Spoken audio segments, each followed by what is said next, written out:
ನಮ್ಮ ಇವತ್ತಿನ ರೆಸಿಪಿ ನೀವು ನೋಡ್ತಿದ್ದೀರಾ ಚಿತ್ರಾನ್ನ. ತುಂಬಾ ಈಸಿಯಾಗಿ ಟೇಸ್ಟಿಯಾಗಿ ಹೇಗೆ ಮಾಡೋದು ಅಂತ ನೋಡೋಣ. ಎಲ್ಲರಿಗೂ ಸವಿ ಕಿಚನ್ ಕನ್ನಡಗೆ ಸ್ವಾಗತ. ಇನ್ನೂ ಯಾರೆಲ್ಲ ಸಬ್ಸ್ಕ್ರೈಬ್ ಆಗಿಲ್ಲ ಪ್ಲೀಸ್ ಈಗಲೇ ಹೋಗಿ ಸಬ್ಸ್ಕ್ರೈಬ್ ಮಾಡಿ.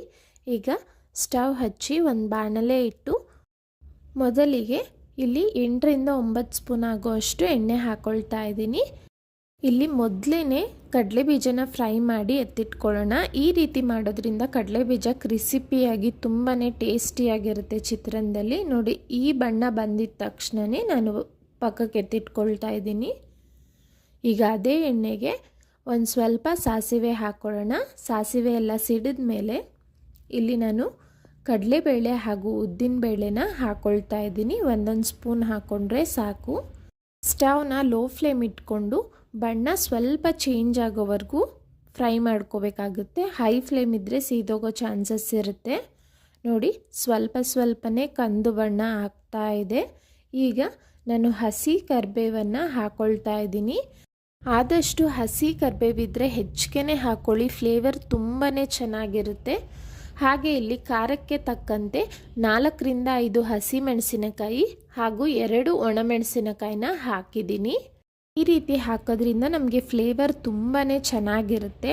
ಆಯಿಲಲ್ಲಿ ಮೆಣಸಿನಕಾಯಿ ಒಂದು ಸ್ವಲ್ಪ ಫ್ರೈ ಆದಮೇಲೆ ಎಲ್ಲ ಖಾರನೂ ಬಿಟ್ಕೊಳ್ಳುತ್ತೆ.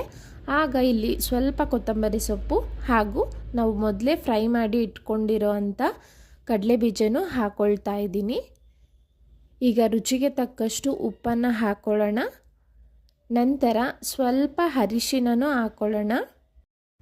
ಎಲ್ಲವನ್ನು ಚೆನ್ನಾಗಿ ಮಿಕ್ಸ್ ಮಾಡಿ ಕೇವಲ ಒಂದು 30 ಸೆಕೆಂಡು ಕ್ಲೀನಾಗಿ ಮಿಕ್ಸ್ ಮಾಡಿಬಿಟ್ಟು ನೀವು ಸ್ಟವ್ನ ಆಫ್ ಮಾಡ್ಕೊಳ್ಬೋದು. ಈಗ